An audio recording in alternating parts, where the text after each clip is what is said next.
Sir. Thank you sir. ठीक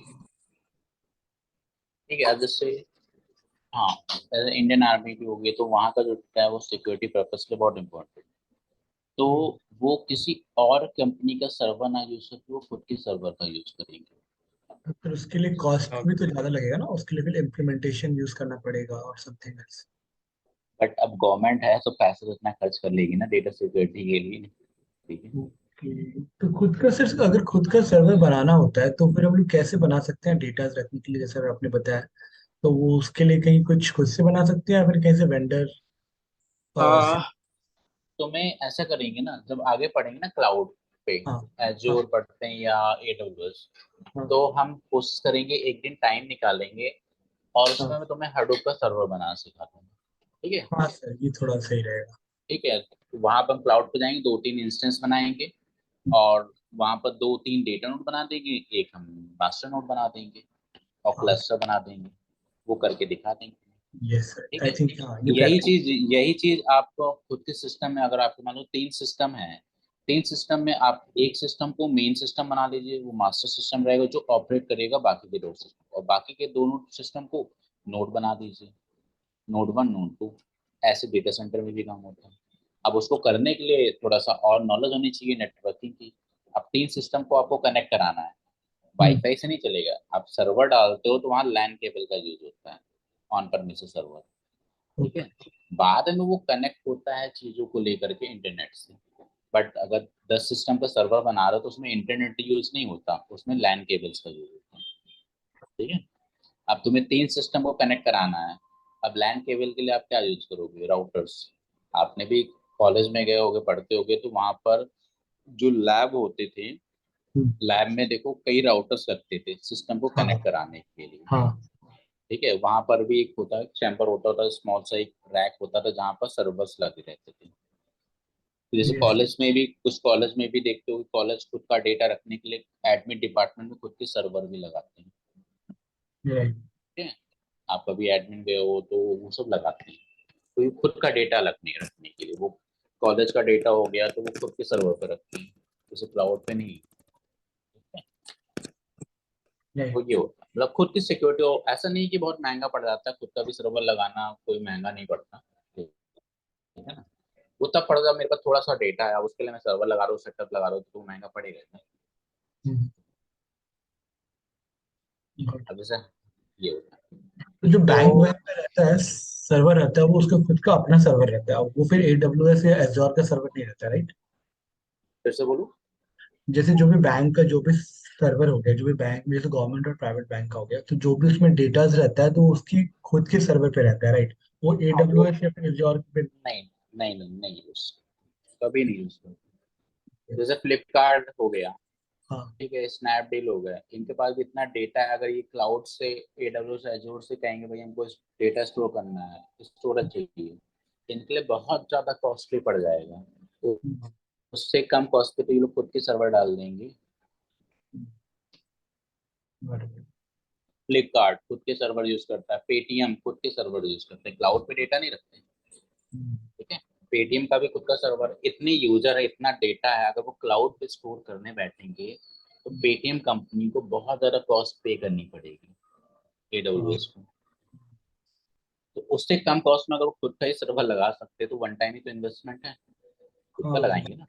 या तो ये देखता है, ये भी होता है इम्पोर्टेंट कि किस हिसाब से आपका डेटा है। सिर्फ सिक्योरिटी ही नहीं, डेटा भी जब आपके पास बहुत ह्यूज है, जब आपको पता है कि हमारी कम कॉस्ट में मैं खुद का सर्वर डाल सकता हूँ, ज्यादा कॉस्ट पे हमको पड़ रहा है क्लाउड पे, क्योंकि अमेजोन पे अपने सर्वर ले लिया, एक ऐसा तो नहीं कि वन टाइम पेमेंट कर दे तो हो गया, आपको हर महीने उसका चार्ज देना पड़ता है, ईयरली चार्ज देना पड़ता है। ऐसा तो नहीं कि आज आपने ले लो पूरे लाइफ टाइम के लिए फिर हो गया फ्री, नहीं ना। लेकिन अगर आपने खुद के सर्वर डाल दी वो तो फिर लाइफ टाइम के लिए हो गया ना। बट है कि नहीं? हाँ, बट AWS सेफ्टी भी नहीं है ना, सपोज अगर उसमें डेटा स्टोर कर रहे हैं और सपोज वहाँ सब्सक्रिप्शन हटा देते हैं तो वो फिर डेटा फिर हमारे पास है या नहीं है, इसका भी कोई सिक्योरिटी तो नहीं है ना। हाँ, वो भी ऑब्वियस है। इनकेस आपके बहुत डेटा है, आपने किसी रीजन से आपने सर्वर पेमेंट नहीं करी, आपने कुछ हम्म, रोक दिया, आप कुछ टाइम का प्लान कर रहे हो फिर से स्टार्ट, तो जब तक आप पेमेंट नहीं करोगे तब तक वो तुम्हें एक्सेस नहीं देंगे जो आपका डेटा उनके पास है। ठीक है, क्योंकि एक्चुअल में डेटा उनके पास हो ना, आप एक्सेस तभी कर सकते हो ना अगर मान लो सर्विस यूज करते सर्विस बंद हो गई, हम्म, अब आप पेमेंट करो तभी आप उसको यूज कर सकते हो। हम्म, ये चीज आती है। इसीलिए जो कंपनी काम कर रही है क्लाउड का भी यूज, ठीक है, हम्म, वो कमर्शियल पर्पस के लिए होते हैं, वो बहुत ज्यादा पे करती है। जैसे इन्फॉर्मेटिका एक वो है टेक्नोलॉजी, ठीक है, इन्फॉर्मेटिका का यूज किया हाँ, जाता है। इन्फॉर्मेटिका या हाँ। इन्फॉर्मेटिका का जो ईयरली कॉस्ट है 55 लाख रुपीज है। 55 lakhs ईयरली। हाँ, अब कोई कंपनी इन्फॉर्मेटिका यूज करेगी तो एक साल का 55 लाख रुपए वो दे रही है चार्ज। हम्म, हम्म, ऐसे बहुत सी कंपनी, जितेंद्र सर जानते हैं एसएपी के बारे में, जितेंद्र हम्म, सर से पूछना। हम्म। एसएपी की भी ईयरली की कॉस्ट करोड़ों में चलती है, डेटा को रखने के लिए, सीआरएम को मैनेज करने के लिए। ओके, सैप राइट, सैप ना, एसएपी सैप राइट। हाँ एसएपी, हाँ सर। ओके, या। तो वो बहुत सारा, अभी जैसे सुने सेल्स फोर्स होना होगा, सेल्स फोर्स कंपनी हाँ, वो खुद सेल्स से फोर्स मैंने सॉफ्टवेयर सुना है। बनाते हैं, वो सीआरएम वगैरह, तो वो डेटा रखते हैं, अब वो कॉस्टली पड़ता है। ठीक है, अब जैसे मान लो ये कंपनी है, ट्रेनिंग कंपनी, हम्म, ये इन्होंने होस्टिंग करी है एडब्ल्यूएस, वहां का डेटाबेस यूज कर रहे हैं, इनको लिमिटेड डेटा ही कर सकते हैं। लेकिन जिनका हम्म, बहुत ही डेटा है पीटा एक्सबाइट में, वो फिर हम्म, क्लाउड नहीं यूज करेंगे, वो ऑन प्रेमिसेस सर्वर यूज करेंगे। ठीक है, हम्म, हाँ, डेटा प्रोसेसिंग कर रहे हैं, काम कर रहे हैं, तो उसके लिए हमारे पास नहीं भी है तो हम क्लाउड में जो हमारे पास सर्विसेज होती हैं, हम हम्म, उनका यूज करते हैं, हम बस इंटीग्रेशन करा लेते हैं ऑन प्रेमिसेस सर्वर से। ये जब आप पढ़ोगे ना आगे चल करके, धीरे धीरे आपको हर चीज पता चलेगी, नीड पता चलेगी, नीड क्या है बेसिकली। ठीक है, got it। अभी एक दिन में देखो नहीं आएगा, देखो मेरे पास 5 साल एक्सपीरियंस है, तुम्हारे पास अभी नहीं है, 5 साल की हम्म, नॉलेज तो पॉसिबल नहीं है कि 2 महीने में आ जाए।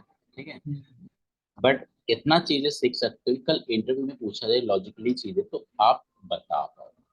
ठीक है, जैसे हो गया कि आपसे एग्जाम्पल क्वेश्चन ही पूछ रहे हैं कि हम क्यों ऑन प्रेमिसेस सर्वर यूज करें, क्यों क्लाउड ना यूज करें, क्लाउड यूज करने के बेनिफिट क्या, लॉसेस क्या, एडवांटेज डिसएडवांटेज क्या, ऑन प्रेमिसेस सर्वर का क्या फायदा है। ठीक है, मान लो आप, तुम हम्म, कंपनी स्टार्ट करते हो, हम्म, ठीक है, और आज डेटा कम है, 100 यूजर पाइए, डेली हाँ, बेसिस पे 1000 ट्रांजेक्शन ही हो रहे हैं, तो हम्म, अभी केस में डेटा कम है, यूजर कम है, तो आप क्लाउड पे ले लीजिए। लेकिन cloud एक पे। ऐसा टाइम आएगा जहाँ पर मिलियंस ऑफ यूजर्स हो गए, millions of data, millions of रोज का डेटा आपका पर सेकंड जनरेट हो रहा है, हम्म, डेटा बहुत ज्यादा जनरेट हो रहा है। इस केस में अगर आप क्लाउड सर्वर्स का यूज करोगे तो वो आपके लिए बहुत ज्यादा कॉस्टली होगा, उससे हम्म, चीप पड़ेगा आप खुद के सर्वर्स लगा दीजिए। हम्म, ठीक है, क्योंकि आप मान लो एडब्ल्यूएस ही हो गया, हम्म, एडब्ल्यूएस में जब आप आईडी बनाते हो तो हम्म, उसमें आपको अपना डेटा कहाँ स्टोर करना है, किस रीजन में। अब एडब्ल्यूएस का डेटा सेंटर इंडिया में भी है, अलग अलग कंट्रीज में भी है।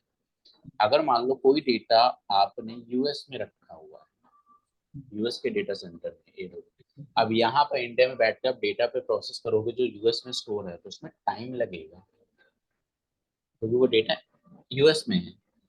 yes, आप सोचो ना, इंटरनेट भी आप यहाँ से इंडिया से क्वेरी भेज रहे हो, हम्म, ठीक है, यूएस तक जा रही है, डिस्टेंस है 10,000 किलोमीटर। हम्म, ठीक है, वाईफाई ऐसे थोड़ा ना हवा में चलता है। okay, सी, जो हमारा सी एरिया सी है पूरा, उसमें कंप्लीट एक लैन लैन केबल डाली गई है ना हाँ, इंटरनेट के लिए, ये तो हाँ, पता है ना सबको। हाँ, ये पता है। तो अब यहाँ से हम कोई क्वेरी कुछ चला रहे तो वो तो सप्लाई हो रहा ना पूरा वहां तक का। अब वही डेटा हमारा यूएस के डेटा सेंटर की जगह हमारे इंडिया के डेटा सेंटर में है, हम्म, जल्दी काम होगा ना। तो जब आईडी तुम्हारी बनवाएंगे एडब्ल्यूएस पे, तो वहां पर रीजन्स होते हैं, किस रीजन में आप काम कर रहे हो, किस रीजन में डेटा रखना है, हर चीज आती है। और हर रीजन के हिसाब से कॉस्टिंग भी डिफरेंट डिफरेंट होती है। ठीक है, ठीक है। यस। तो ये सारी चीजें ऐसा नहीं कि तुम्हें अभी फोकस, ये तो सीनियर मेंबर का काम होता है फोकस करना। ठीक है, तुम्हारा नहीं रहेगा। तो आगे बढ़ते हैं। तो इसमें कोई क्वेश्चन है? किसी का? नहीं, इसमें तो ये समझ। आरडीडी सीधी बात है, जो भी हमारा इनपुट डेटा होगा उसकी आरडीडी बनानी पड़ती है। आरडीडी होती क्या है, कैसे बनती है, वो आगे बनाएंगे, बहुत ज्यादा डीप में जाने की जरूरत नहीं, किस तरह से काम होता है समझो। और अब आरडीडी जब बन जाएगी तब हम स्पार्क के जो भी फंक्शंस हैं हम उनको अप्लाई कर सकते हैं। जैसे यहाँ पर आरडीडी है, आरडीडी पे हम ट्रांसफॉर्मेशन अप्लाई करेंगे, फिर एक्शन अप्लाई करेंगे, फिर जा करके हमको कुछ रिजल्ट मिलता है। ठीक है। अब जैसे डेटा का डिस्ट्रीब्यूशन कैसे होता है, ठीक है।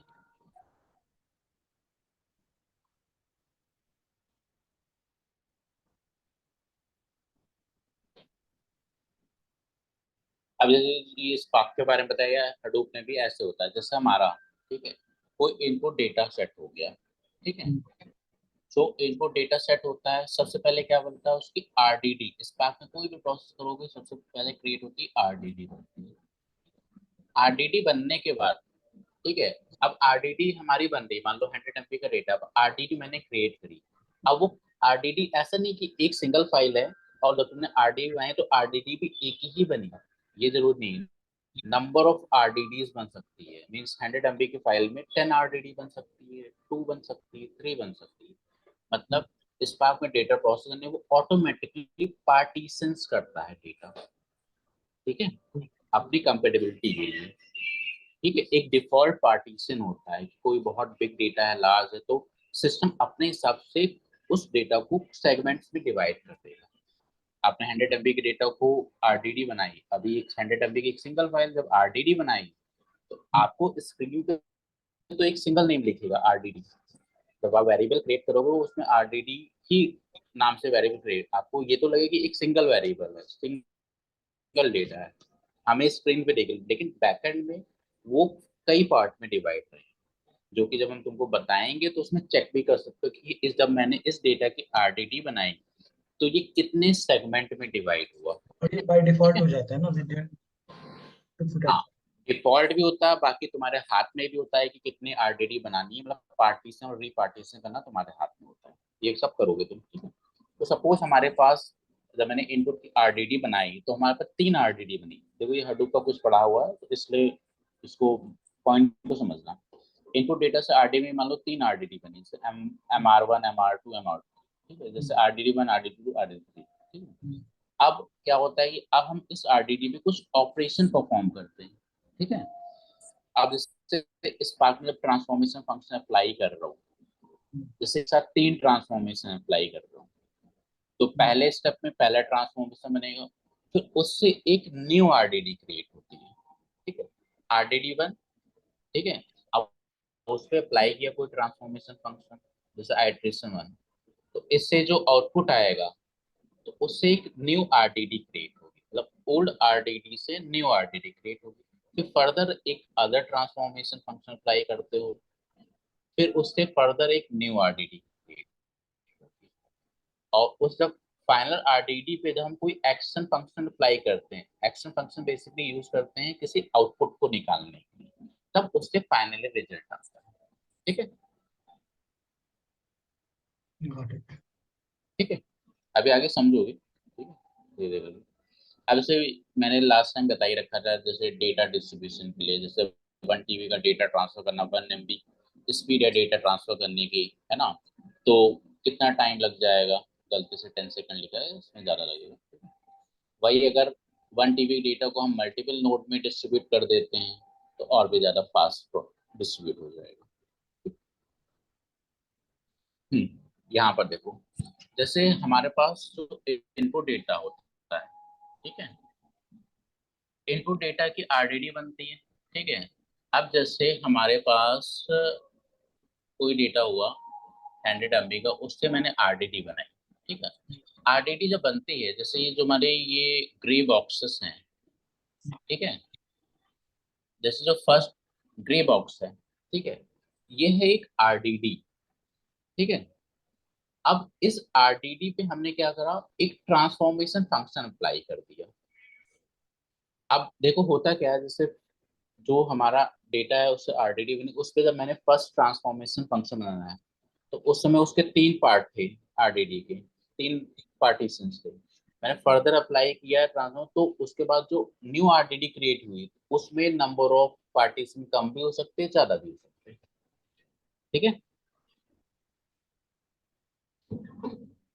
कौन समझे? Yes sir. फॉर एग्जाम्पल फिर से इसी चीज पे आ जाते हैं। ठीक है? जैसे यहाँ पर इनपुट डेटा है जहाँ पर एक सिंगल फाइल है। जब हमने फर्स्ट टाइम मैंने क्रिएट किया आरडीडी, 3 पार्ट बने। ठीक है, 3 सेगमेंट्स में डिवाइड हुआ आरडीडी। फर्दर मैंने अप्लाई किया ट्रांसफॉर्मेशन, तो फिर जो बनाया RDD, new RDD, may be यहाँ 3 दिख रहा है, मे बी 2 भी हो सकता है, 1 भी हो सकता है। ठीक है, या आप खुद से भी नंबर ऑफ पार्टीज बढ़ा सकते हो, घटा सकते हो, ये भी आपके हाथ में है। ठीक है, तो जितनी बार भी आप ट्रांसफॉर्मेशन फंक्शन अप्लाई करते हो, ट्रांसफॉर्मेशन फंक्शन का मतलब है, समझो कि हम डेटा को एक फॉर्म से दूसरे फॉर्म में चेंज करते हैं। ठीक है, फॉर एग्जाम्पल के लिए सपोज लिखा हुआ विवेक कैपिटल लेटर में, तो हम इसको ट्रांसफॉर्म करेंगे विवेक को स्मॉल लेटर में। मीन्स मैंने कैपिटल लेटर जो अपर अपर लेटर था, अपर केस लेटर, उसको ट्रांसफॉर्म कर दिया मैंने लोअर केस में, तो मैंने डेटा को ट्रांसफॉर्म किया है, चेंज किया। फिर फर्दर नेक्स्ट स्टेप में हम स्प्लिट कर देंगे। स्प्लिट ट्रांसफॉर्मेशन फंक्शन का यूज करके हम सारे लेटर्स को स्प्लिट कर देंगे। बी सेपरेट हो जाएगा, आई अलग हो जाएगा, बी अलग हो जाएगा, ऐसे के सारे लेटर सेपरेट हो जाएंगे। तो हम इस तरीके के ट्रांसफॉर्मेशन फंक्शन को अप्लाई करते हैं एज पर रिक्वायरमेंट कि हमें करना क्या है डेटा के साथ। ठीक है, ठीक है, समझ रहे हो पॉइंट? किसी को डाउट यस अभी सर। तक? ठीक नहीं। है, तो ऐसे ही अगर, हाँ, अब जैसे जितनी बार भी हम ट्रांसफॉर्मेशन फंक्शन अप्लाई करते हैं, न्यू आईडीडी क्रिएट होती है, तो सपोज हमारे पास जो ट्रांसफॉर्म है, जैसे मैंने फर्स्ट स्टेप, ये स्टेप 1 हो गया, फर्स्ट ग्रे बॉक्स, इसमें एक ट्रांसफॉर्मेशन फंक्शन अप्लाई हुआ। फिर इससे फर्दर जब मैंने न्यू सेगमेंट में डिवाइड हो, इस पे फर्दर मैंने 2 ट्रांसफॉर्मेशन फंक्शन और अप्लाई हो गए। फिर फाइनल में एक ट्रांसफॉर्मेशन फंक्शन, इसको बोलते हैं एक डैग, डायरेक्टेड एट साइक्लिक ग्राफ। यहाँ पर कभी भी एक साइक्लिक ग्राफ नहीं बनता, असाइक्लिक ग्राफ बनता है।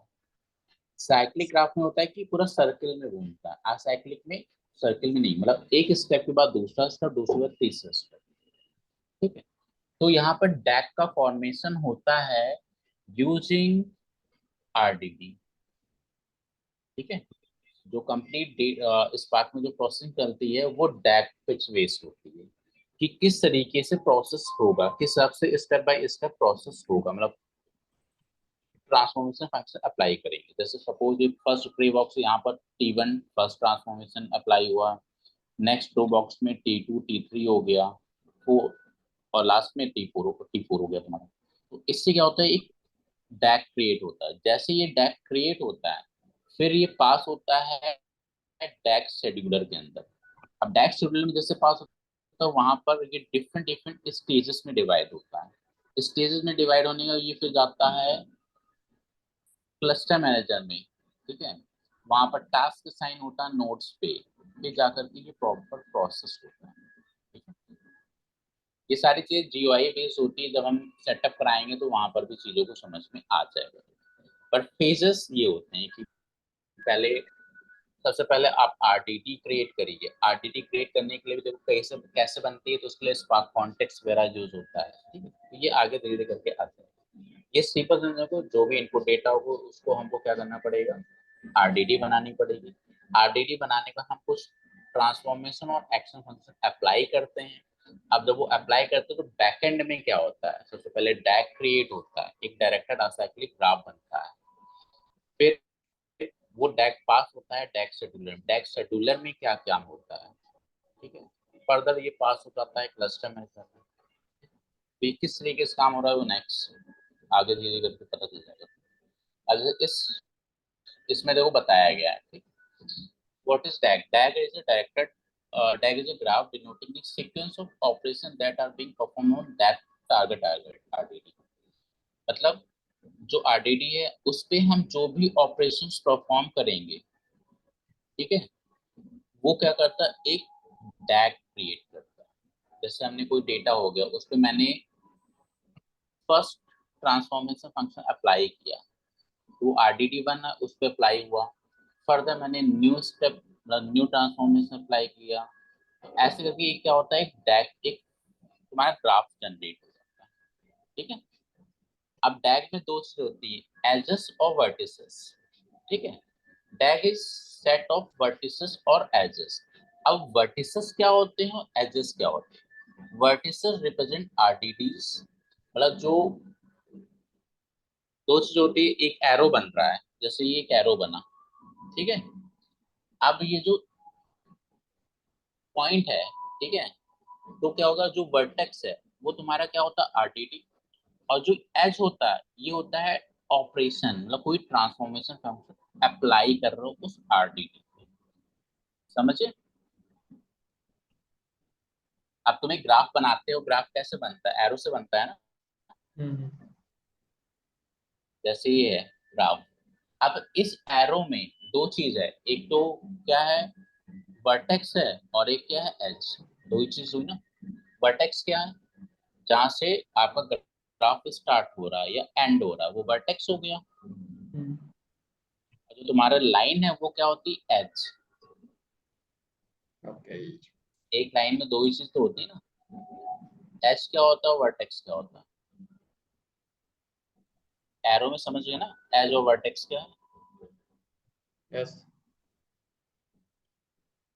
ठीक, तो जो वर्टेक्स होता है, ठीक है, वो किसको रिप्रेजेंट करता है, RDD को। ठीक है, अब उस RDD, जैसे RDD1 हो गया, अब ये जो हमारा एरो है, ठीक है, ये एज हो गया। अब इस पे कोई ट्रांसफॉर्मेशन फंक्शन अप्लाई करते हैं तो वो किसको डिनोट करता है, एज को। ठीक है,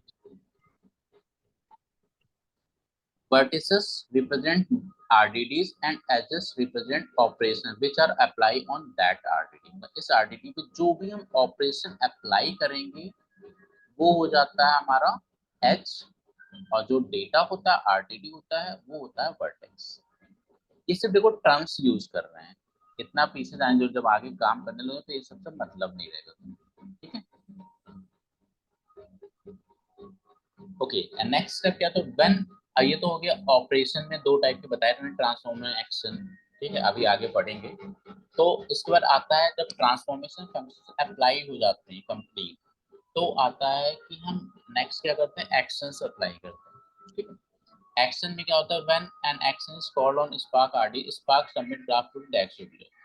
ऑपरेटर आर डिवाइड टू, छोड़ दो, operator divide to scheduler DAG. अब जब हम एक्शन अप्लाई करते हैं, ठीक है, एक्शन जैसे अप्लाई करते हैं, ठीक है, उससे क्या होता है, हमारे पास कुछ रिजल्ट आता है, आउटपुट। जैसे आपने बोला, जैसे मैंने बताया, विवेक है कैपिटल लेटर में, मैंने फर्स्ट अप्लाई किया ट्रांसफॉर्मेशन, कैपिटल लेटर को स्मॉल में कन्वर्ट कर दिया, विवेक। उसका नेक्स्ट मैंने ट्रांसफॉर्मेशन लगाया स्प्लिट। स्प्लिट में क्या हुआ, वो विवेक है, वो सारे लेटर्स स्प्लिट हो गए, वो वर्ड स्प्लिट हो गया लेटर्स में। अब मैं फाइनली आउटपुट चाह रहा हूँ कि इस विवेक में कितने नंबर ऑफ लेटर्स थे, मीन्स मैंने लगा दिया काउंट फंक्शन। काउंट तुम्हारा एक एक्शन फंक्शन जो एक फाइनल रिजल्ट देगा कि इस डेटा में टोटल 5 लेटर्स थे। समझे मेरा पॉइंट? अगर मैं कहता हूँ विवेक है और विवेक में मुझे चेक करना है कि इसमें टोटल नंबर ऑफ लेटर्स कितने हैं, जैसे पाइथन में तुमने कोई स्ट्रिंग हो गया, स्ट्रिंग की लेंथ चेक करनी होगी, है ना। तो वैसे ही यहाँ पर, ठीक है, अगर मुझे विवेक में कितने लेटर हैं वो चेक करना है तो हमारे मेरा प्रोसेस क्या होगा। पाइथन में तो लेंथ नाम का एक फंक्शन है जो कि स्ट्रिंग की लेंथ काउंट कर देता है, लेकिन यस। स्पार्क में नहीं है। स्पार्क में स्प्लिटिंग करनी पड़ेगी। तो सबसे पहला काम हमारा क्या रहेगा कि हम डेटा को ट्रांसफॉर्म करेंगे, चेंज करेंगे, जो विवेक एक वर्ड है उसको स्प्लिट करेंगे और लेटर्स में कन्वर्ट करेंगे। तो मैंने डेटा को चेंज किया ना, वर्ड से लेटर्स में। अब उस लेटर्स पे हम जब काउंट करेंगे, गिनेंगे, काउंट करेंगे कितने लेटर्स है, तो यहाँ पर हम काउंट फंक्शन यूज करेंगे, वो एक एक्शन फंक्शन होता है।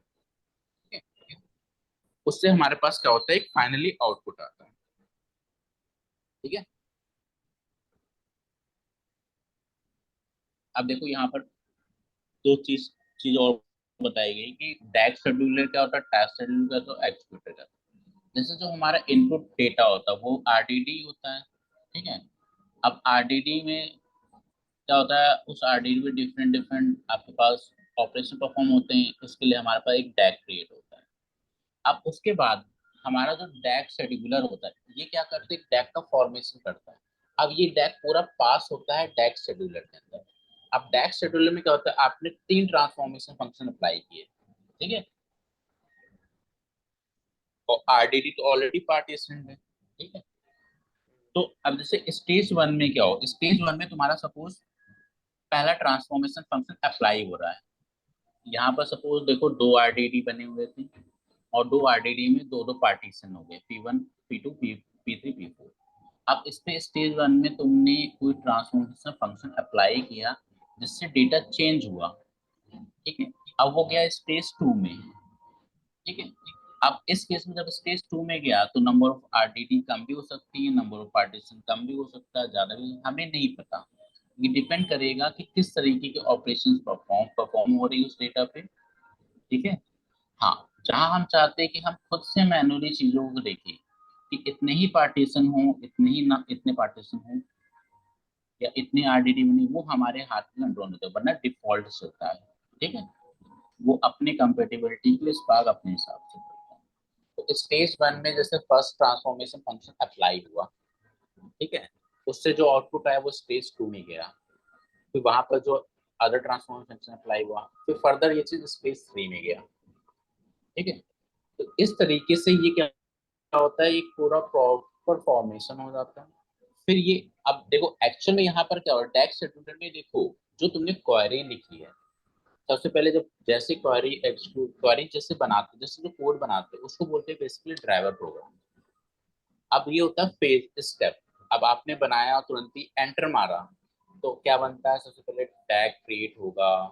टैग क्रिएट होने के टैग फर्दर स्टेजेस बनेंगे, स्टेज बनने के बाद ये टैग शेड्यूलर में जाएंगे। ये अभी डेटा के पास डायरेक्ट नहीं गया। अगर यहाँ पर मैंने बताया आरडीडी बन रही है, तो ये मत सोचो कि डायरेक्टली डेटा प्रोसेस होने लग गया। ये बैकएंड में किस तरीके से चीजों की ये प्रोसेस फर्दर डिवाइड होता रहता है, ठीक है। पॉइंट समझ लो मेरा। Yes sir. ये मत सोचो कि डायरेक्टली सीधे प्रोसेस हो गया, नहीं, ये पहले एक पूरा आर्किटेक्चर डिजाइन होता है, उस आर्किटेक्चर को फॉलो करते, क्योंकि अभी यहाँ तो हमने बोल दी कि आरडीडी है, ठीक है। ये एक्चुअल में आरडीडी नहीं है, डेटा तो हमारा वो जब एक्जीक्यूटर पे जा रहे हैं ना क्लस्टर में, वहां डेटा रखा हुआ है। यहाँ तो हमने कोड लिखा है, हम अपने सिस्टम में कोड लिख रहे हैं, ठीक है। कोड लिखने के बाद जैसे चलाते हैं, चलाने के बाद वो कोड क्या होता है, जो हमने कोड लिखा वो क्या करता है कि हमारे पास इनपुट डेटा रहेगा, वो उसको पहले से पहले इनपुट डेटा कितने साइज का है वो क्या करेगा, ब्रेक करेगा कि टोटल इतने आरडीडीज बनेंगे। आरडीडीज बनने का पहले स्टेज में ये ट्रांसफॉर्मेशन होगा, फिर दूसरे में ये, तो ये पूरा करके एक प्रोसेस बन जाता है। फिर फाइनली ये प्रोसेस एंटर करता है क्लस्टर मैनेजर में। अब क्लस्टर मैनेजर मैनेज करता है पूरे क्लस्टर की कौन सा डेटा किस नोड पे है, कौन सा टास्क रन होना है, कौन सी जॉब असाइन करनी, ये क्लस्टर मैनेजर का काम होता है, ठीक है। समझ रहे हो मेरी बात को। यस। किसी को कोई डाउट है तो देखो पूछ लो, टिपिकल तो थोड़ा सा है समझने के लिए, बट अभी जब हम क्वेरी एग्जीक्यूट करते हैं ये प्रॉपर एक स्ट्रक्चर डिजाइन होता है, क्योंकि डायरेक्ट डेटा पे, डेटा तो हमारा डेटाबेस में रखा होगा। अभी अभी तो हम बस क्वेरी बना करके एग्जीक्यूशन, या मैंने कोई ये जॉब चलाई है। हाँ बोलो। कुछ नहीं सर, मैं तो ये कह रहा था बस ये बैकएंड में होता है सारा ये सब, इसका रिप्रेजेंटेशन। हाँ, हाँ, ये हमने जो क्वेरी बनाई है, ठीक है। अब हम कोई क्वेरी लिख भी रहे हैं, अब सीधे डेटाबेस में जाके डेटा प्रोसेस करेगा, तो प्रोसेस तो करेगा, लेकिन बैकएंड में क्या हो रहा है, बैकएंड में क्या करता है, सबसे पहले वो डेटा, ये हमारे पास एक आर्किटेक्चर क्रिएट हो जाता है स्पार्क में, ठीक है। पहले आरडीडी बनाएगा, दूसरे स्टेप में वो स्टेज 1 में ये ट्रांसफॉर्मेशन फंक्शन अप्लाई करेगा, उससे जो डेटा बन न्यू आरडीडी क्रिएट होगी उसमें इतने पार्टीशंस होंगे, उन पार्टीशन आरडीडी पे अदर ट्रांसफॉर्मेशन फंक्शन अप्लाई होगा। फिर फर्दर ऐसे के इसका फेजेस चलते हैं, ठीक है। ये जब एक्चुअल डेटा के पास जाता है तब जाकर के ये प्रॉपर रनिंग होता है। अदरवाइज जब हम स्पार्क कमांड सबमिट करते हैं तो ये पूरा प्रोसेस क्रिएट होता है। ठीक है। सर। और क्लस्टर मैनेज सारा मैनेज करता है कि कितनी जॉब्स जैसे आप सबमिट करते हो स्पार्क में जॉब या कमांड, तो उसमें जॉब क्रिएट होती है, कितने नंबर ऑफ जॉब क्रिएट हुई, कितने नंबर ऑफ स्टेजेस हैं, कितने नंबर ऑफ टास्क हैं, कौन सा ड्राइवर प्रोग्राम कहाँ जाना है, फिर ये क्लस्टर मैनेजर मैनेज करता है। ठीक है। फिर जाकर के डेटा प्रोसेस होता है, फिर उससे जो फाइनली आउटपुट आता है वो हमें वापस मिलता है, रिटर्न होता है। ठीक है। ये फेजेस होते हैं। जब आप स्पार्क, जब आप कोई क्वेरी चलाओगे, जैसे ही आपने स्पार्क में आरडीडी क्रिएट किए, डेटा प्रोसेस करो, तो यहाँ पर हमारे पास यूआरएल होस्ट होता है ब्राउजर पे, लोकल होस्ट :8080। उस ब्राउजर पे जाओगे तो वहां पर एक पिक्चर बना के देगा, डायग्राम, कि आपने किस टाइम पे आपने कमांड को सबमिट किया, जॉब स्टार्ट हुई, किस टाइम पे एंड हुई, कितने स्टेजेस बने, कितनी आरडीडी थी, कितनी पार्टीशन थी, ये सब आपको स्क्रीन पे दिखाएगा। ठीक है। यस। आप प्रोसेस कर रहे हो, 4 स्टेज में आपका प्रोसेस डिवाइड होगा, 3 स्टेज में, तो वो स्क्रीन पे दिखाएगा आपका स्टेज 1 कंप्लीट हो चुका है, उसका स्टेज 2 रनिंग है, स्टेज 2 भी कंप्लीट हो चुका है, अब 1 घंटे का प्रोसेस चल रहा है। ठीक है। तो आपको बताएगा, आप देख, आपको क्या पता, आपने क्वेरी चला दी, आपको पता कैसे चलेगा कितना टाइम लग जाएगा, है ना। तो आप जीयूआई पे स्क्रीन पे देख सकते हो कि हमारा प्रोसेस रनिंग है, इतने स्टेजेस क्रिएट हुए हैं, इतनी जॉब्स चल रही है, इतनी मेमोरी यूटिलाइज हो रही है। ठीक है। स्टेज 1 को कंप्लीट होने में इतना टाइम है, कितना टाइम और लगेगी, ये सारी चीजें तुम्हें पता चलेगी।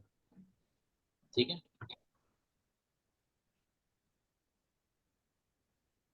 तो ये देखो थोड़ा सा बैकएंड की चीजें थी। ठीक है। बैकएंड में क्या होता है, अब ऑपरेशन की बात करते हैं। देखो टाइप्स ऑफ ऑपरेशन, स्पार्क में 2 टाइप के ऑपरेशन होते हैं, ट्रांसफॉर्मेशन और एक्शंस। ये अप्लाई होते हैं आरडीडी पे भी, जब हम आगे स्पार्क में पढ़ेंगे तो यहाँ पर हम आरडीडी पे प्रोसेस कर रहे हैं, काम कर रहे हैं, हम काम करेंगे डेटा फ्रेम पे भी। 2 चीज होती है स्पार्क में, आरडीडी और डेटा फ्रेम। आरडीडी में एक टेक्स्ट टाइप का एक आरडीडी क्रिएट होती है, नॉर्मल एक फाइल्स। ठीक। बट हम डेटा फ्रेम की बात करते हैं, वो डेटा फ्रेम हमारा रो एंड कॉलम के फॉर्म में होता है, डेटा से। बट आरडीडी में डेटा ऐसा नहीं होता, आरडीडी में डेटा होता है रो के फॉर्म में। ठीक है। और डेटा फ्रेम में डेटा रो एंड कॉलम के फॉर्म में, 2 चीज होती है आरडीडी और डेटा फ्रेम। जब आप पढ़ोगे आगे तो क्लियर भी हो जाएगा आरडीडी क्या हो रही है, डेटा फ्रेम। तो ट्रांसफॉर्मेशन फंक्शन और एक्शन फंक्शंस अप्लाई होते हैं। अब ट्रांसफॉर्मेशंस क्या होते हैं ये बता देते हैं। ट्रांसफॉर्मेशन मतलब होता है चेंज, कि हम डेटा को चेंज करते हैं एक फॉर्म से दूसरे फॉर्म में। जैसे फॉर एग्जांपल, जैसे 300 सेकेंड हो गया, 300 सेकेंड को आप चेंज कर सकते हो ना मिनट्स में, यस सर। है ना। तो 300 सेकेंड को आप 5 मिनट भी लिख सकते हो, या कोई फ्लोट नंबर है 5.0, इसको आप इंटीजर लिख सकते हो। कोई स्ट्रिंग है कैपिटल लेटर में, आप उसको स्मॉल लेटर में कर सकते हो, इसको क्या बोलते हैं। और कोई एक वेरिएबल एक्स जिसमें 1 2 3 4 5 है, अब आपने इसको चेंज किया x1 वेरिएबल में जिसमें वैल्यू रखी ऑड वैल्यूज, तो आप क्या कर रहे हो, एक्चुअल डेटा हमारे पास ये है 1 2 3 4 5 स्ट्रिंग 5.0 300 सेकेंड।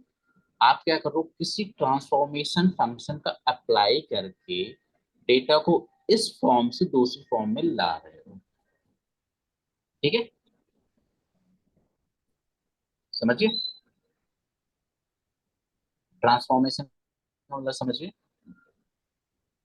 यस सर, समझ गया। ट्रांसफॉर्म मतलब हो कि डेटा को चेंज करना है एक फॉर्म से दूसरे फॉर्म में। यस। तो जो हमारी रिक्वायरमेंट हो गई, ठीक है।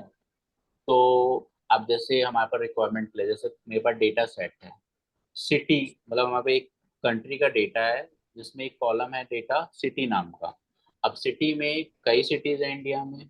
अब मैं कहता हूँ कि मुझे डेटा को चेंज करना, मतलब ग्रुपिंग करनी है कि दिल्ली का डेटा अलग हो जाए, ठीक है, मुंबई का डेटा अलग हो जाए, किसी अलग सिटी का डेटा अलग हो जाए। तो हम यहाँ पर क्या करेंगे, ग्रुप बाय एक ट्रांसफॉर्मेशन फंक्शन अप्लाई करेंगे उस कंप्लीट डेटा सेट पे, जिससे वो क्या करेगा, होल डेटा सेट को डिवाइड कर देगा। मतलब दिल्ली का डेटा अलग, ठीक है, मुंबई का डेटा अलग। सर क्या जैसे हुआ, पांडास में होता है वैसे।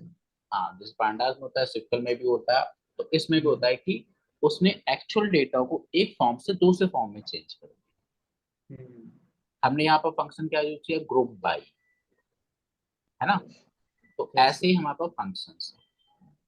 अब देखो होता है नेक्स्ट एक्शन फंक्शन, ठीक है, ट्रांसफॉर्म। अब ये पढ़, इसकी स्क्रीनशॉट ले लो, ठीक है, मैं थोड़ी बता नहीं रहा हूँ, तुम पढ़ लोगे। अब देखो ट्रांसफॉर्मेशन फंक्शन, देखो दो टाइप के होते हैं, वाइड ट्रांसफॉर्मेशन और नैरो ट्रांसफॉर्मेशन। इसको आगे बताएंगे। सफलिंग, और पहले पढ़ लेते हैं सफलिंग क्या होती है, ठीक है। देखो दो टाइप के ट्रांसफॉर्मेशन फंक्शन होते हैं, एक होता है नैरो, एक होता है वाइड। नैरो ट्रांसफॉर्मेशन में कोई सफलिंग नहीं होती। सफलिंग समझते हो क्या होता है? हम्म, हाँ सर, मतलब जैसे आप कभी गेम खेलते हो, ठीक है ना, तो क्या होता है कि आप गेम, इस कार्ड्स होता है, प्लेइंग कार्ड्स, आप गेम खेलते हो, हर गेम के बाद कार्ड को सफल करते हो, मिक्स करते हो, हम्म, है ना, सफलिंग करते हो, हम्म, ठीक है। तो सफलिंग में क्या होता है कि सपोज हमारे पास तीन डेटा नोड है, ठीक है। अब तीन डेटा नोड में सपोज एक सिटी है दिल्ली, दिल्ली का डेटा, कुछ डेटा डेटा नोड 1 पे है, कुछ डेटा डेटा नोड 2 पे है, कुछ डेटा डेटा नोड 3 पे है दिल्ली का। अब मैं कहता हूं कि मुझे अमन नाम से स्टार्ट होने वाले सारे बंदों का डेटा चाहिए, हम्म, ठीक है। अब सारे बंदों का डेटा चाहिए ये, और जिनकी एज हो, सपोज कोई कंडीशन पास कर दी कि 20 एज होनी चाहिए, तो हम्म, ये ट्रांसफॉर्मेशन फंक्शन अप्लाई करो। एक तो अमन नाम से फिल्टर लगाना है तुम्हें। अब फिल्टर में आपका डेटा कहाँ है, तीन नोड पे है। पहले अमन को चेक करेगा, अमन को चेक करने के बाद हर डेट नोड पे जा करके चेक करेगा ना, फिर हम्म, देखेगा कि एज कितना है, एज को चेक करना। तो डेटा की सप्लिंग हो रही है बेसिकली, ठीक है। तो ये तो हो गया तुम्हारा क्या, यहाँ पर विदाउट सप्लिंग आप आइडेंटिफाई नहीं कर सकते। मतलब तीनों डेटा को मिक्स करना पड़ रहा है डेटा, इस डेटा नोट जाकर के उस डेटा नोट में चेक भी करना, उसमें भी जाके चेक करना, है ना, कंडीशन या सारी चीज। तो कुछ ट्रांसफॉर्मेशन फंक्शन जैसे इंटरसेक्शन, हम्म, जैसे दो डेटा नोड पे डेटा है, अब वहां पर इस पे डेटा कुछ और, इस पे डेटा कुछ और, अब आपको इंटरसेक्शन अप्लाई करना है, मतलब कॉमन डेटा हम्म, निकालना है। तो दोनों ही के चेक करना पड़ेगा ना, one by one record check हो रहा होगा, तो यहाँ पर सफलिंग हो रही है, ठीक है। अब सफलिंग के बाद अप्लाई किया कोई ट्रांसफॉर्मेशन, सफलिंग के बाद देखो जो आउटपुट आ रहा है, एक रेड का आ रहा है, एक ग्रीन का आ रहा है, एक ब्लू का आ रहा है। मीन्स तीनों डेटा नोड से डेटा को यूज किया गया है आउटपुट के लिए। तो यहाँ पर क्या हो, इनपुट आउटपुट ऑपरेशन जो हो गए वो बहुत ज्यादा इंक्रीज कर गए। मतलब इस केस में आपकी रैम यूटिलाइज ज्यादा हो रही होगी, मेमोरी की यूटिलाइज हो रही होगी, टाइम भी ज्यादा लग रहा होगा। इसे कहते हैं सप्लिंग। ऐसे डिस्टिंग फंक्शन, ठीक है, या रिड्यूस बाय की, ग्रुप बाय, ज्वाइनिंग। अब ज्वाइन कर रहे हो, एक टेबल आपका डेटा नोड 1 पे, एक दूसरा डेटा नोड 2 पे है, ठीक है। अब ज्वाइन करोगे तो सफलिंग तो चलेगी ना दोनों डेटा नोड के बीच में, चेक करना कि ये रिकॉर्ड उठाया, इसको जाके डेटा नोट 1 पे सारी चेक करते हैं लाइन से, फिर सेकंड रिकॉर्ड आया वो डेटा नोट पे जाकर लाइन से सारी चेक करते हैं। यहाँ पर सफल हो रही है। तो ये कुछ फंक्शंस होते हैं ट्रांसफॉर्मेशन फंक्शन, जिनमें सफलिंग की नीड होती है, और जिन डेटा में सफलिंग, जो ट्रांसफॉर्मेशन फंक्शन में सफलिंग होती है, उनमें टाइम ज्यादा लगता है डेटा प्रोसेसिंग में, ठीक है। अब यहाँ पर देखो डायरेक्ट रेड रेड हो रहा है, ग्रीन ग्रीन और ब्लू, ये मतलब यहाँ पर डेटा की सप्लिंग नहीं हो रही, जैसे मैपिंग करना, ठीक है, flat map, map partition, filter, ठीक है, सैंपल यूनियन। अब जैसे मैप का मतलब क्या होता है, मैप का मतलब जैसे डेटा को की वैल्यू पेयर में डिवाइड करना है। जैसे सपोज मुझे कुछ डेटा है हमारे रेड में, कुछ डेटा है ग्रीन, कुछ डेटा है ब्लू। अब यहाँ पर मैं मैप अप्लाई कर रहा हूँ। मैप में जो भी हमारा डेटा है, हम उसको एक वैल्यू असाइन कर रहे हैं। जैसे हमारे पास आईडी है, या सिटी हो गई, मान लो दिल्ली हो गई, कुछ भी हो गई, तो उस पे हम एक आईडी असाइन कर दे रहे हैं, वहां पर मैपिंग कर रहे हैं जहां पर हमको हर डेटा नोड की जरूरत थी। जैसे फिल्टर लगा दिया मैंने, सपोज फिल्टर फंक्शन, फिल्टर में क्या था, मैंने कहा कि डायरेक्ट एक फिल्टर फंक्शन लगा दिया कि एज, जैसे ये हमारा डेटा है कंप्लीट। ठीक है, सपोज एम्प्लॉय का ही डेटा है। एम्प्लॉय में एक हो गया सैलरी, जैसे रेड वाले में सैलरी किसी को भी 25,000, किसी की 10,000, किसी 50,000, है ना। ऐसे ग्रीन में भी किसी 5,000, किसी 50 या 30, 40, 80। अब मैंने कहा फिल्टर करना है, मुझे डेटा फिल्टर करना है और लिखना है कि जिसकी सैलरी मतलब मोर देन 50,000 की सैलरी का डेटा फिल्टर हो जाए। तो ये क्या कर रहा है, वन बाय वन रिकॉर्ड को चेक कर रहा है और डायरेक्ट आउटपुट भेज दे रहा है। क्या यहाँ पर इस नोट पे अगर कोई डेटा है और दूसरे नोट पे डेटा है, क्या इस डेटा को इस नोट पे जाके चेक करने की नीड पड़ रही है? मैंने अगर सैलरी पे लगाया, जैसे अमन नाम की है बंदा, उसका सैलरी 50,000। ठीक है, मैंने कंडीशन है मोर देन 25,000 सैलरी होनी चाहिए, फिल्टर कर दे डेटा। ठीक है, तो वो तो सीधे फिल्टर मारेगा ना कि उसकी सैलरी कम ज्यादा है, वो दूसरे नोट पे जाकर के चेक कर रहा होगा, नहीं ना। ऐसा नहीं हो रहा होगा ना, चेक करने की जरूरत नहीं पड़ रही ना। पॉइंट समझ में आया? देखो, अगर हम यहाँ पर एक एम्प्लॉय है जिसमें एक रिकॉर्ड है, ये मान लो कि ये 1, 2, 3, 4, 4, रेड वाले में 4 रिकॉर्ड है, ग्रीन में भी 4 है, ब्लू में भी 4 है। ठीक है, अभी एम्प्लॉय का रिकॉर्ड, इसमें सैलरी नाम का कॉलम है। ठीक है, अब मुझे डेटा फिल्टर करना है जिनकी सैलरी 25,000 से ज्यादा है। ठीक है, तो यहाँ पर 4 एम्प्लॉय हैं जिनकी दो की सैलरी 25 से ज्यादा है, दो की सैलरी 25 से कम है। तो यहाँ पर जब सीधे फिल्टर अप्लाई करेंगे तो डायरेक्ट यहाँ पर 2 एम्प्लॉय का रिकॉर्ड शो करेगा ना। ठीक है, अब इस केस में क्या इसमें से डेटा को लेकर के क्या उसको दूसरे नोड पे आकर के चेक करने की जरूरत पड़ रही है? एक ही नहीं, टेबल लाएगा इसमें। ये डायरेक्ट हो रहा है, यहाँ पर सप्लिंग की नीड नहीं पड़ रही है। बट यहाँ पर जैसे ज्वाइन ही कर रहे हो, ठीक है, अगर ज्वाइन ऑपरेशन लगाते हो 2 टेबल पे, एक टेबल तुम्हारा यहाँ पर है, दूसरा टेबल यहाँ पर है, कहीं पर भी, तो वो कहीं ना कहीं चेक करता है ना जा करके, रिकॉर्ड सर्च करता है, तो वहां सफल हो रहा है। बट यहाँ पर इसको फिल्टर लगा रहे हैं सीधे 25, यहाँ पर क्या इसको 25 हमें कंडीशन बाई वो डायरेक्टली फिल्टर करके डेटा को निकाल दे रहा है, ऐसा तो नहीं कि चेक कर रहा है, नहीं ना। तो ये चीज होती है, तो 2 टाइप के ट्रांसफॉर्मेशन होते हैं, नैरो और वाइड। वाइड ट्रांसफॉर्मेशन में सफलिंग होती है, नैरो में सफलिंग नहीं होती। ठीक है, अब कभी कभी होता है ना, कुछ फंक्शंस ऐसे होते हैं जो ऑप्टिमाइजेशन के लिए यूज करते हैं, कि आप कोई वर्क कर रहे हो जैसे, ठीक है, कोई वर्क कर रहे हो, उस केस में आपको कुछ ऐसा काम करना जहां पर हमारा आउटपुट तो आ सकता है, लेकिन हमें सफलिंग की नीड नहीं है।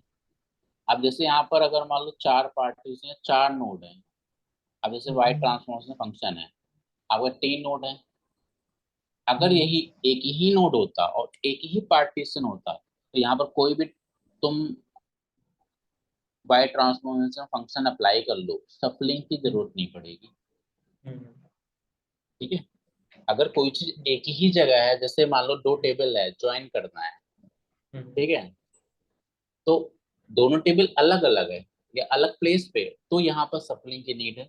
लेकिन अगर दोनों टेबल ही मर्ज हो जाएगी, ठीक है, मैंने कहा कि डिपार्टमेंट आईडी, डिपार्टमेंट टेबल हो गई, एम्प्लॉय टेबल हो गई, पर्सनल डिटेल हो गई, 3 टेबल हो गई।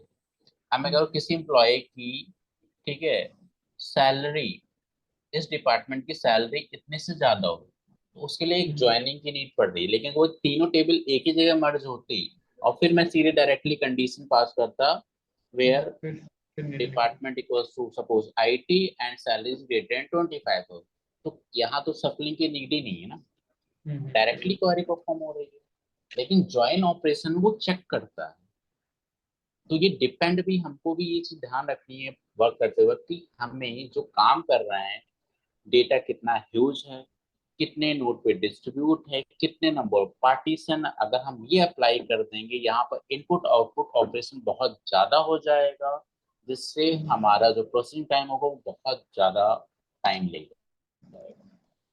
तो ये सारी चीजें जब बिग डेटा केस में आपको ध्यान रखनी पड़ती हैं। ठीक है, ऐसा नहीं कि आप समझ जाओगे मैप फ्लैट में डिस्टिंग होता है ये, बट एक्चुअल में टाइम को रिड्यूस करने के लिए बहुत सी टेक्निक्स यूज होती है।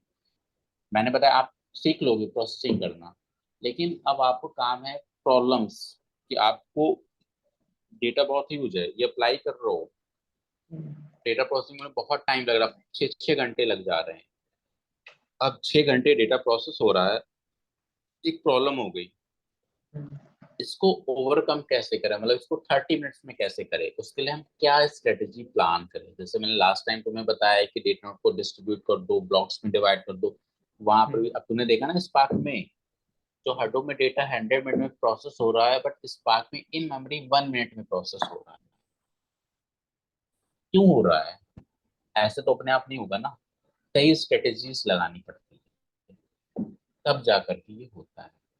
राइट सिलेक्शन होना चाहिए कि कौन से फंक्शन पे आप राइट सिलेक्शन कर रहे हो, डिपेंड करता है आप कितने पार्टीशंस बना रहे हो। पार्टीशंस क्या होता है, ठीक है, ये आगे पढ़ो तो बता देंगे, बट समझ लो पार्टीशन वाला होता है कि डेटा को सेगमेंट्स में डिवाइड करना। ठीक है, जैसे आपकी रैम होगी 8 GB की, आपको इन मेमोरी प्रोसेसिंग करनी है, डेटा है 50 GB का, आप क्या करोगे, डेटा को सेगमेंट में डिवाइड करोगे, 50 GB का एक साथ प्रोसेस नहीं होगा। ठीक है, अगर आपने सीधी बात है, आपने 8 GB के डेटा को, 8 GB का रैम है, आपने 5-5 GB के सेगमेंट में डिवाइड किया, पहले सेगमेंट प्रोसेस होकर कुछ आउटपुट स्टोर करके रखेगा, फिर सेकंड प्रोसेस होगा, फिर थर्ड, फिर कंबाइनिंग होगी, फिर फर्दर स्टेप चलेगा, एक साथ नहीं हो सकता ना। ठीक है, तो ये होता है सारी चीज। बाकी ये प्रोसेस ट्रांसफॉर्मेशन फंक्शन का वर्कफ्लो, जैसे कोई टेक्स्ट फाइल होगी डेटा, इस पे मैंने कोई, इससे रीड किया तो इससे बनी आरडीडी, अब इस आरडीडी पे मैंने कोई ट्रांसफॉर्मेशन फंक्शन अप्लाई किया, मैप, जैसे हम कोई ट्रांसफॉर्म फंक्शन अप्लाई करते हैं उससे एक न्यू आरडीडी क्रिएट होती है, फिर फर्दर हम अदर ट्रांसफॉर्मेशन फंक्शन अप्लाई करते हैं, उससे एक न्यू आरडीडी क्रिएट होती है। जब हम फाइनली, जैसे रिड्यूस एक फंक्शन होता है एक्शन, जिससे कोई आरडीडी क्रिएट नहीं होती, इससे फाइनली आउटपुट आता है। जैसे विवेक स्प्लिट होने के बाद हमने काउंट फंक्शन लगाया, काउंट एक एक्शन फंक्शन जो एक रिजल्ट प्रोवाइड करता है, total number of letters 5। Okay,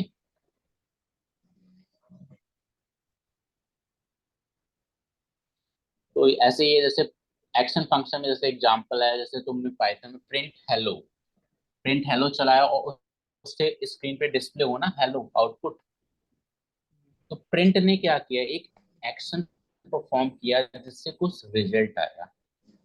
जब ट्रांसफॉर्मेशन अप्लाई करते हो, ट्रांसफॉर्मेशन फंक्शन क्या करता है, वो ट्रांसफॉर्म करता है, वो चेंज करता है डेटा को। अब आपने ट्रांसफॉर्मेशन फंक्शन अप्लाई किया तो चेंज हुआ, तो आप डेटा को नहीं देख सकते हो, और डेटा को देखने के लिए आपको एक्शन फंक्शन अप्लाई करना पड़ेगा। ठीक है, आपने मान लो जैसे विवेक स्प्लिट हो गया, ठीक है, अब आपको देखना है कि स्प्लिट हो गया या नहीं, तो स्पार्क में S H O W show या कलेक्ट एक फंक्शन है, एक्शन फंक्शन, जिससे आप उस आउटपुट को देख सकते हो। ठीक है, वो एक्शन फंक्शन से हमेशा एक आउटपुट आपको रिसीव होगा। ठीक है, बाद में फिर आप काउंट कर लीजिए। ऐसे जैसे एक नंबर है 1 2 3, ये कह रहे हैं 1 2 3 4, अब मैंने इस पे एक सम नाम का एक ऑपरेशन फंक्शन फंक्शन बनाया। अब सम क्या है, ये कैलकुलेट करेगा, सारे नंबर्स को ऐड करेगा और इससे एक आउटपुट रिटर्न करेगा 10। तो इसने क्या किया, एक आउटपुट दिया 10, इसलिए ये क्या है, एक एक्शन फंक्शन एक्शन फंक्शन है ना, सम किया ना। अभी यहाँ पर ट्रांसफॉर्मेशन में हमने क्या किया, ये एक एरे है 1 2 3 4 5, अब इसमें मैंने कुछ ट्रांसफॉर्मेशन फंक्शन बनाया, उससे उसने क्या करा, एक डेटा को एक फॉर्म से दूसरे फॉर्म में चेंज किया, जैसे 1 2 3 4 5 था, इसने क्या किया 1 3 5 किया, ये चेंज किया है, सारे मिक्स नंबर में से उसने ऑड नंबर को निकाला, ये चेंज किया है। अब इसको देखने के लिए, यहाँ तो आप देख रहे हो स्क्रीन में 1 3 5, इसको देखने के लिए हम कलेक्ट फंक्शन यूज करते हैं, तो आउटपुट डिस्प्ले कराता है। तो हमें ये समझना है कि कौन कौन से ट्रांसफॉर्मेशन फंक्शन होते हैं, किस तरीके से यूज करना है, एक्शन फंक्शन कौन कौन से, तो उसको किस तरीके से यूज करना है। ठीक है, ये सारी चीजें होती हैं। अब ट्रांसफॉर्मेशन फंक्शंस क्या होते हैं, ठीक है, एक्शन फंक्शन इसको पढ़ लेना अपने हिसाब से, जो स्क्रीनशॉट जरूर लेना, जैसे एक्शन फंक्शन में काउंट कलेक्ट सम आते हैं, ठीक है। अब देखो ये कुछ फंक्शंस हैं स्पार्क में, जैसे transformation function, map, filter, flat map, map partition, group by, sort by, sample, random, union, intersection, subtraction, listing, तो ये एक ट्रांसफॉर्मेशन फंक्शन है। ऐसे कुछ action function, reduce, collect, aggregate, fold, first, take, top, first, for each, है ना, minimum, maximum, sum, mean, variance, ये action है। तो हमारे स्पार्क में ऐसे ही बहुत से फंक्शंस हैं। अब जैसे पार्टीशन रीपार्टीशन करने के लिए, सपोज आपके पास डेटा है, उसके 5 पार्टीशन है, ठीक है, अब मुझे 5 से उसको 10 पार्टीशन करना है, तो हम क्या कर रहे हैं, डेटा को चेंज कर रहे हैं ना, एक फॉर्म से दूसरे फॉर्म में। तो उस केस में हम कोलेस या रीपार्टीशन फंक्शन का यूज करके हम नंबर ऑफ पार्टीशन को कम और ज्यादा करते हैं। तो यहाँ पर तो हम पार्टीशन को कम कर रहे हैं या ज्यादा कर रहे हैं, इसका मतलब क्या होगा, डेटा को चेंज कर रहे हैं, ट्रांसफॉर्म कर रहे हैं, ठीक है। इसलिए ट्रांसफॉर्मेशन कैटेगरी के अंदर हो गए फंक्शंस, ठीक है। ऐसे एक्शन फंक्शन हो गए। 1 मिनट होल्ड करें।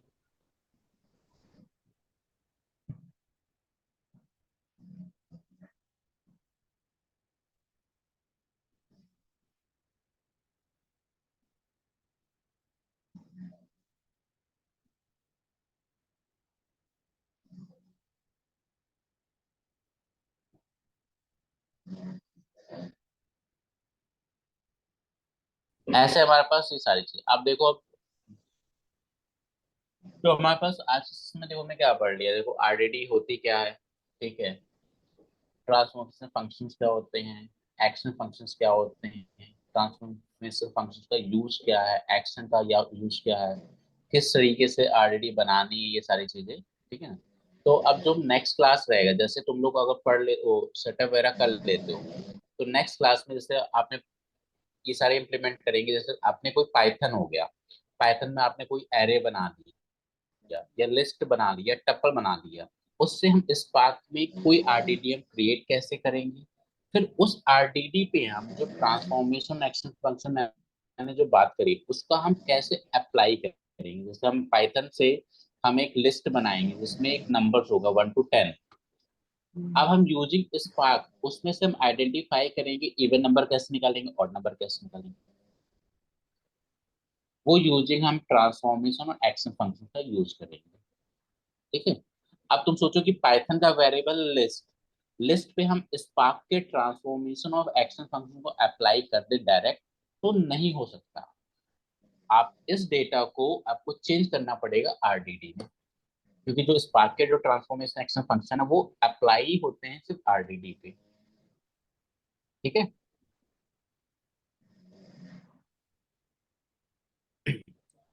ये समझ रहे हो कि नहीं, सुना तुमने। सर ये वाला चीज आप शेयर कर देंगे क्या, ये वाला जो पीपीटी है? अब वैसे वैसे आप पूछ लेना विवेक से कि ये हम पीपीटी आपको शेयर कर सकते हैं डायरेक्ट या साइट पे अपलोड होगी। वो मुझसे कह रहे हैं एलएमएस वगैरह कुछ बनेगा वहां अपलोड होगा, वहां पर आपको सारी चीजें मिल जाएंगी, एक बार पूछ लेना तो मैं शेयर कर दूंगा ग्रुप में या कुछ भी हो, मैं तो अभी ग्रुप में ऐड नहीं हूँ, ठीक है। ठीक है। तो हाँ, तो अब ये देखो कि अब हम जब नेक्स्ट क्लास में पढ़ेंगे, तो सिर्फ पाइथन से मैंने कोई एरे बना लिया, मतलब लिस्ट बना लिया टपल, तो उसमें एक लिस्ट बना ली जिसमें 10 नंबर्स है 1 to 10। अब मैं यूजिंग, मुझे चेक करना है कि इस लिस्ट में कितने ऑड नंबर्स है, उन ऑड नंबर का टोटल सम निकालना है, ठीक है। एक टास्क है तुम्हारे लिए कि एक लिस्ट बनाओ 1 to 10, उसमें जितने भी ऑड नंबर है उनका टोटल सम बताओ मुझे। पाइथन में तुमने पाइथन पढ़ी है, हाँ हाँ। अब तुम्हें फंक्शन भी पढ़ा है, अब उससे तुम आउटपुट निकाल सकते हो ना।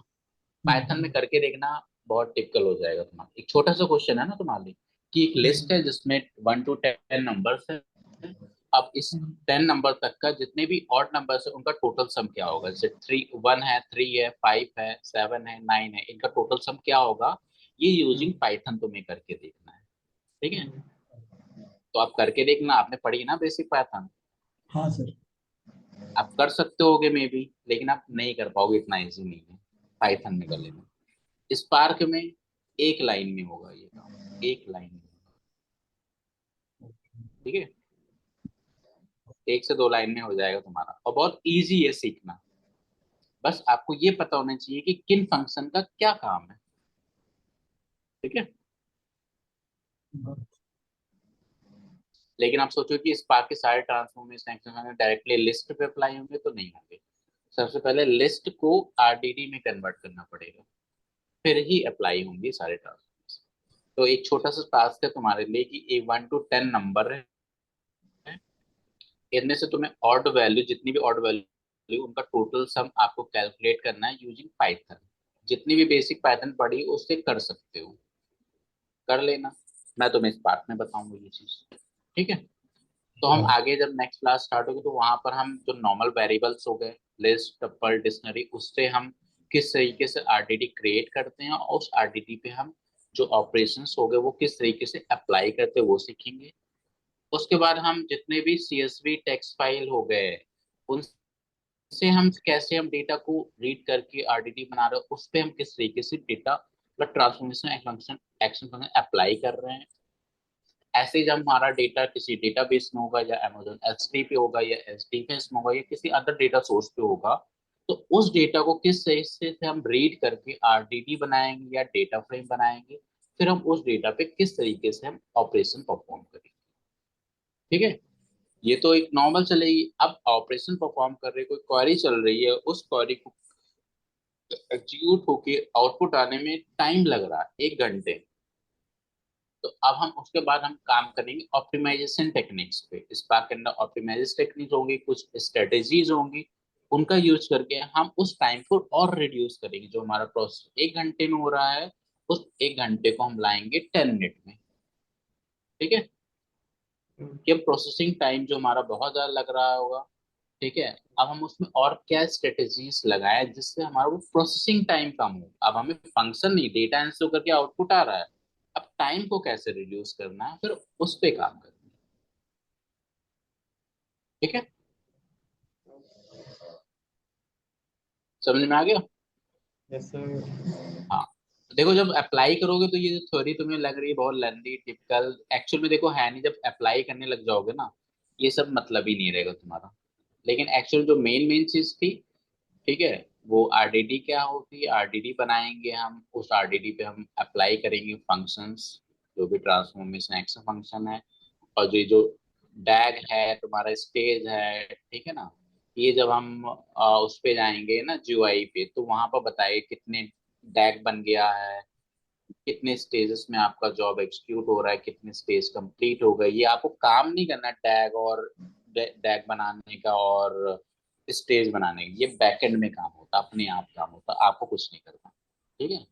आपको काम करना आरडीटी बनाना, उस आरडीटी पे अप्लाई कैसे ट्रांसफॉर्मेशन करना, ये सारे बैकएंड की चीज होती है, ठीक है। बट एग्जाम्पल के लिए पूछ लो, जैसे इंटरव्यू क्वेश्चन पूछते हैं व्हाट इज डैग, ठीक है, वो पूछ सकते हैं, वो आपको बताना है डैग क्या होता है। कोई डेटा सेट है, उससे हम एक आरडीडी बनाते हैं, फिर हम उस आरडीडी पे अगर मैं कई टाइप के ट्रांसफॉर्मेशन फंक्शन अप्लाई कर रहा हूँ 1 by 1, तो उस जब जब हम एक एक ट्रांसफॉर्मेशन फंक्शन अप्लाई करते हैं उससे एक डायरेक्टेड असाइक्लिक ग्राफ क्रिएट होता है, उसे बोलते हैं डैग, ठीक है।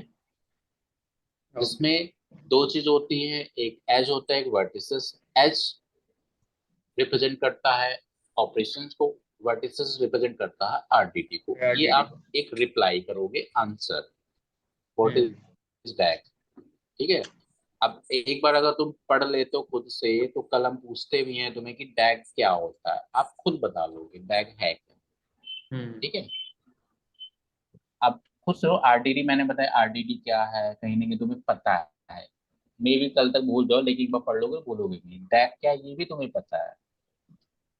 Operations RDD operation transformation action function होते क्या है, काम क्या होता है, कौन कौन से होते हैं, ठीक है, सारे याद नहीं कुछ तो याद है। अब बाकी आरडीडी कैसे क्रिएट होते हैं वो तो नेक्स्ट क्लास में सीखोगे, ठीक है। ठीक है फिर यार आज के लिए इतना करते हैं, ठीक है, सैटरडे मिलते हैं। बस सिस्टम रेडी कर लो। और जितेंद्र सर से बोलना अगर इसकी जरूरत है अभी, वैसे इसका स्क्रीन शॉट ले लो, और नेट पे खुद पढ़ो इसके बारे में। हम्म। ठीक है, इसका स्क्रीनशॉट ले लो सब लोग, नेट पे खुद पढ़ लेना। ठीक है, सर आ गया वैसे समझ में तो। आ गया, लेकिन फिर भी एक बार तो पढ़ना पड़ेगा ही ना तुम्हें, इसलिए हम्म, आगे अगर कभी जरूरत पड़ेगी तो तुम्हें पता है, क्योंकि इंटरव्यू क्वेश्चन पूछ सकते हैं ना, मैंने बता दिया टैग क्या होता है पूछ लेगा, हम्म, आरडीटी क्या है पूछ लेगा तुमसे। हम्म, ठीक है, और ट्रांसफॉर्मेशन में वाइड ट्रांसफॉर्मेशन क्या होता है और नैरो ट्रांसफॉर्मेशन क्या होता है, हम जब हम्म, अप्लाई करेंगे आगे बात करेंगे तो उस केस में भी हम बार बार डिस्कस करेंगे। हम्म, जब हम ऑप्टिमाइजेशन टेक्निक पे जाएंगे तो वहां पर बहुत इंपॉर्टेंट रोल प्ले होगा नैरो और वाइड ट्रांसफॉर्मेशन का, हम्म, क्योंकि वहां पर हमको टाइम सफलिंग, जब जहाँ सफलिंग होगी वहां बहुत ज्यादा टाइम लगेगा प्रोसेस में, जहाँ सफलिंग नहीं होगी वहां कम लगेगा। ठीक है, ऐसे जैसे हम कलेक्ट फंक्शन एक्शन यूज करते हैं, कलेक्ट कलेक्ट में बहुत ज़्यादा टाइम लगता है आउटपुट आने में अगर लार्ज डेटा है, अगर हम टेक फंक्शन यूज करेंगे तो कम टाइम लगेगा। तो जब डेटा लार्ज होगा तो हम कलेक्ट फंक्शन का यूज नहीं करेंगे, ना ही शो का भी यूज करेंगे। डेटा को देखने के लिए, डेटा को देखने के लिए तीन चीज यूज होती है, टेक, कलेक्ट और शो। तो जब हम बिग डेटा केस में आ गए जहाँ टाइम बचाना है तो वहां पर ना हम शो का यूज करेंगे ना कलेक्ट, वहां टेक चलेगा। ठीक है, तो कब यूज करना है वो चीज सीखना रहेगा, क्योंकि आपने कलेक्ट चला दिया, कलेक्ट में तो पूरा डेटा प्रिंट करता है, अगर मिलियंस ऑफ रिकॉर्ड होगी तो आप बैठे रहोगे, और चला दिए तो बैठ गए अब, या फिर उसको ब्रेक करो क्वेरी को, स्टॉप करो बीच में। ठीक है, ठीक है, फिर आज के लिए इतना ओवर करते हैं, फिर नेक्स्ट से मिलते हैं। इससे शॉर्ट ले लियो, कुछ पढ़ लेना और बाकी ग्रुप में डाला, मैं 50 शेयर कर दूंगा, एक बार देख लोगे शायद, है ना, तो शायद हम्म, तुम्हें प्रॉब्लम नहीं होगी, कुछ प्रॉब्लम होगी तो पूछ लोगे। ठीक है, अब जैसे ये तुम्हारे, हालांकि आगे जब पढ़ोगे जब मेन चीज चलेगी ना, जब स्पार्क सबमिट कमांड, कोई स्क्रिप्ट, अभी तो जुपिटर नोटबुक पे तुम्हें काम कराएंगे। ठीक है, हम्म, उसमें स्पार्क के सेल में। ठीक है, जब हम स्क्रिप्ट बनाएंगे पाइथन फाइल में, जब हम स्पार्क सबमिट कमांड चलाएंगे तो बात करेंगे एग्जीक्यूटर क्या होता है, कोर क्या होता है, ड्राइवर क्या होता है, ठीक, क्लस्टर मैनेजर क्या होता है, तब वहां पर दोबारा इस चीज की बात करेंगे। अभी बात करेंगे तो भूल जाओगे, जिस समय वहां यूज करेंगे उस समय फिर से बात करेंगे, और वहां पर इंटरव्यू क्वेश्चन बहुत क्रिएट होंगे तुम्हारे लिए। ठीक है, ठीक है, फिर मिलते हैं। चलो bye, good night. Okay sir, bye. Okay sir, good night.